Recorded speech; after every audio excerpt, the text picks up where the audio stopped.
या तालुक्याचे विधाते स्वर्गीय डॉक्टर भाई गणपतराव देशमुख साहेब, स्वर्गीय काकासाहेब यांच्या पुण्यस्मृतीस विनम्र अभिवादन करतो। या भागाचा आणि राज्यामध्ये प्रसिद्ध असणार तुम्हाला सर्वांचं दैवत स्वर्गीय कोळेकर महाराज या गटाचं ज्यांनी नेतृत्व केलं असे स्वर्गीय जगन्नाथ कोळेकर साहेब, स्वर्गीय किसन कोळेकर साहेब, स्वर्गीय रामचंद्र दादा, स्वर्गीय विलास देशमुख सर, स्वर्गीय अनंत आंदर यांच्याही पुण्यस्मृतीस विनम्र अभिवादन करतो। पंचायत समिती आणि जिल्हा परिषदेच्या या निवडणुकीच्या निमित्ताने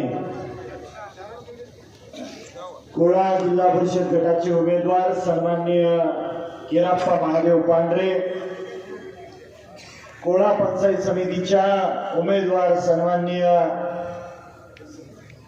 छायाताई सोपान कोळेकर, हातीत पंचायत समितीचे उमेदवार सन्माननीय अमृत नारायण पाटील यांच्या प्रचाराच्या निमित्ताने मंचावर उपस्थित सन्माननीय दीपक आबा, सन्माननीय खंडू दादा आणि मंचावरील सर्व मान्यवर, सर्व पक्षांची नेते मंडळी, समोर बसलेले या गावचे आणि गटातल्या सर्व गावातले आदिवासी सरपंच, उपसरपंच, विविध विकास सोसायटीचे चेअरमन, व्हाईस चेअरमन, संचालक मंडळ, ग्रामपंचायतीचे सदस्य,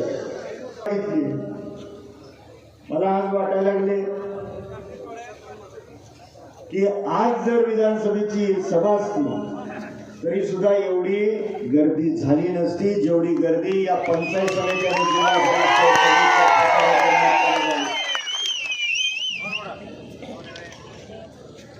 स्वर्गीय आबासाहेबांनी काय केलं आणि 50 वर्षाचा हिशोब ज्यांनी मागितला, जे पक्षाच्या जीवावर मोठे होऊन ज्यावेळेस 50 वर्षाचा हिशोब मागितला जाता त्यावेळेस मूग घेऊन गपचीप बसणाऱ्यांना माझी आता इथलं पुढचं ऐका। तुकाराम दादाला विचारलं मी, दादा 72 साली दुष्काळात तुम्हाला समजत होतं का? दादा म्हणले माझं वय 76 आहे, मला चांगलं समजत होतं। ज्या ज्या गावात, या तालुक्यातल्या प्रत्येक गावात दादांसारखी माणसं आज हयात आहेत, त्यांना विचारा 72च्या त्या दुष्काळात या तालुक्यातल्या गोरगरीब जनतेला हाताला काम नव्हतं, त्यावेळेस हाताला काम देण्याचं मोलाचं कार्य स्वर्गीय आबासाहेबांनी केलं। काम मिळालं म्हणून संसाराला पैसा मिळाला आणि पैसा मिळाला म्हणून त्या दुष्काळाच्या अडचणीच्या काळामध्ये या भागातला आणि या तालुक्यातला गोरगरीब जनता जिवंत राहू शकली, ही आबासाहेबांनी काम केलं। 90च्या दशकामध्ये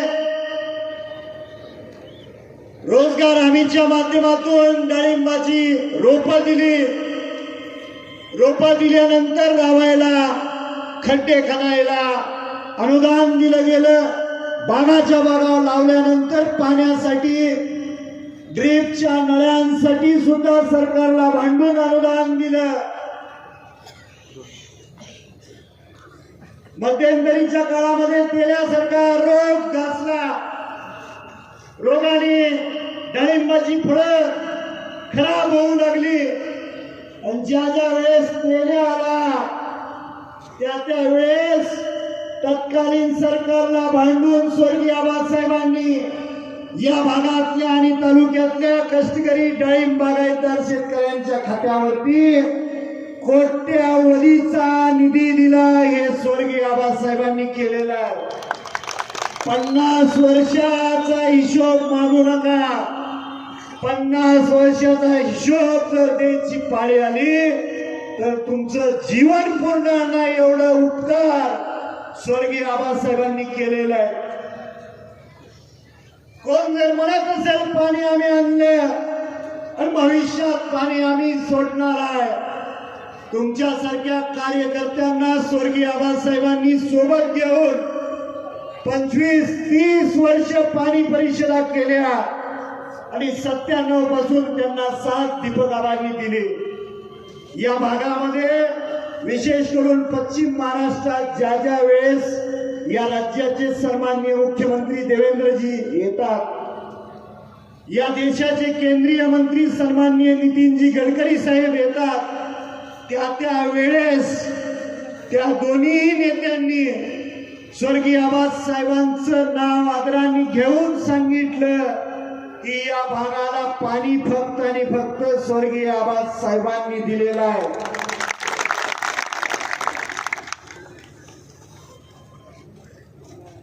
विकासाच्या गोष्टी कालच्या सभेत झाल्या, आपल्याला कोणावर टीका करायची नाही, पण वास्तव समोर आलं पाहिजे. आबा, तुम्ही विधानसभेला उभारला होता, मी विधानसभेला उभारलो होतो आणि गावागावातून प्रचाराच्या गाड्या फिरत असताना LED स्क्रीन लावून प्रचार केला गेला, सभेतून प्रचार केला गेला आणि प्रत्येक गावाला कोट्यावधीचा निधी आणला गेला म्हणून सांगितलं गेलं. सुरुवातीच्या 15 दिवसात प्रचारामधून 4.5 कोटीचा आकडा बाहेर आला. तिसऱ्या आठवड्यात तोच आकडा 5,000 कोटीवर गेला आणि शेवटच्या आठवड्यात तोच आकडा 6,000 कोटीच्या वरती गेला. पराभव झाल्यानंतर त्यांच्या गावात चिंतन सभा झाली आणि चिंतन सभेतून तोच आकडा 7,000 कोटीपर्यंत नेला गेला. अरे दादानो, 7,000 कोटी आणलं तर आता रस्ता का देताय, आता डीप्या का देताय, गेला पैसा कुठं? स्वर्गीय आबासाहेबांनी 54 वर्षे 1 महिना विधानसभेचं सदस्य म्हणून काम केलं. 77 सालचा काळ आणि 99 सालचा काळ जर सोडला, मला वाटतं 4 वर्ष आबासाहेब मंत्री असतील, 50 वर्ष आबासाहेबांनी विरोधी बाकावर बसून या तालुक्याचा विकास केलेला आहे. या तालुक्यातल्या सर्व जनतेला माहित आहे.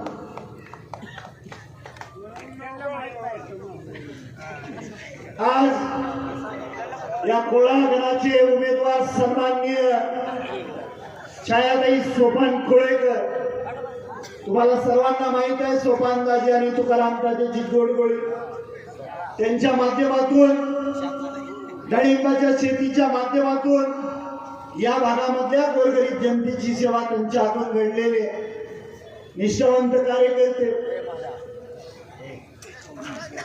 नारायण दादांनी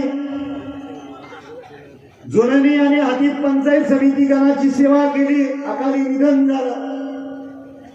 त्यांचे वडील स्वर्गीय शामराव पाटलांनी सुद्धा त्याच पद्धतीनं सेवा पक्षाचं काम करत असताना त्या भागातली सेवा केली. आज वडिलांचं छत्रछाया हरवल्यानंतर या पक्षाची रीत आहे म्हणून अमृत पाटलांना आपण उमेदवारी देत असताना गणातल्या प्रत्येक गावातल्या कार्यकर्त्याला विचारलं की बाबांनो, तात्यांचं अकाली निधन झाले, आपण द्यायची का? प्रत्येक गावाने सांगितलं आमची माघार आहे फक्त आणि फक्त आम्ही अमृत पाटलाच्या पाठीमागे आहे.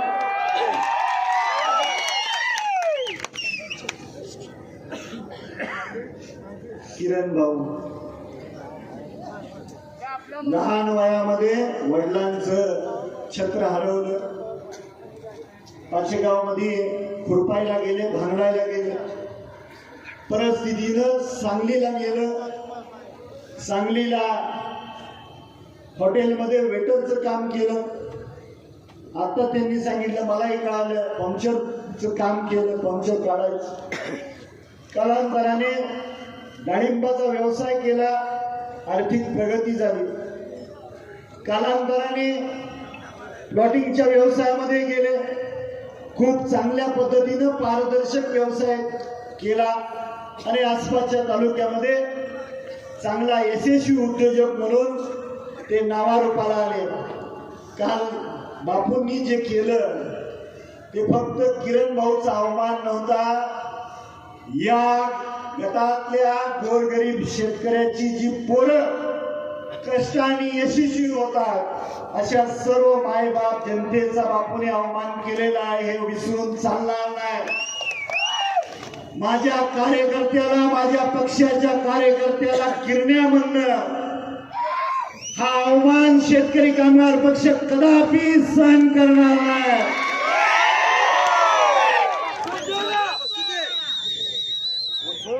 आणि त्याच्यापेक्षा पुढचं पाऊल बापू माझ्या कार्यकर्त्याला जेलमध्ये घालण्यापेक्षा तुमचं सरकार आहे, मी गणपतराव देशमुख साहेबांचा नातू आहे, मला जेलमध्ये घालून दाखवा। कशाला गरीबाच्या मागे लागलाय? आणि इथून पुढच्या काळात ज्या पद्धतीने 50-60 वर्षाच्या काळामध्ये स्वर्गीय आबासाहेबांनी या तालुक्यामधल्या गोरगरीब जनतेची सेवा करत असताना दीपक आबांनी साथ दिली, पण या दोघांनी सुद्धा या तालुक्यातल्या गोरगरीब जनतेवर अन्याय करण्याची भाषा कधी केली नाही, दडपशाहीची भाषा कधी केली नाही। तुम्हाला कुणाला जरी बघायचं असेल तर शेतकरी कामगार पक्षाच्या कार्यकर्त्याला कुणाच्याही केसाला बाबासाहेब देशमुख हात लावू देणार नाही। हे करायचं ना लोकप्रतिनिधी म्हणून मला करा, पण माझ्या या तालुक्यातल्या गोरगरीब जनतेला तुमच्या दादागिरीने दाबण्याचा प्रयत्न करू नका। ज्या सभेमध्ये तुम्हाला पराभवाची शंका आली तुमच्या उमेदवारांची, त्यावेळेस स्वर्गीय आबासाहेबांचं नाव घ्यावं लागलं तुम्हाला। आमच्या नेत्याचं नाव घेतल्याशिवाय तुम्हाला सभा करता येत नाही, आणि आमच्या नेत्याच्या कार्यकर्त्याला जेलमध्ये भाषा करता जेलमध्ये घालायची ही विचारसरणी या तालुक्याला कधी शिवली नाही, आणि भविष्यात आम्ही कधी शिवू देणार नाही, हा माझा तुम्हाला शब्द आहे।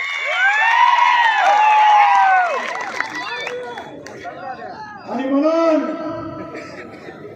जर कोणाला धाडस करायचं असेल तर बाबासाहेब देशमुखच्या समोर येऊन जेलमध्ये घेऊन जावा, उद्या येतो, आत्ता येतो, पण माझ्या कार्यकर्त्याला आम्ही हात लावू देणार नाही, माझ्यात तेवढी धमक आहे।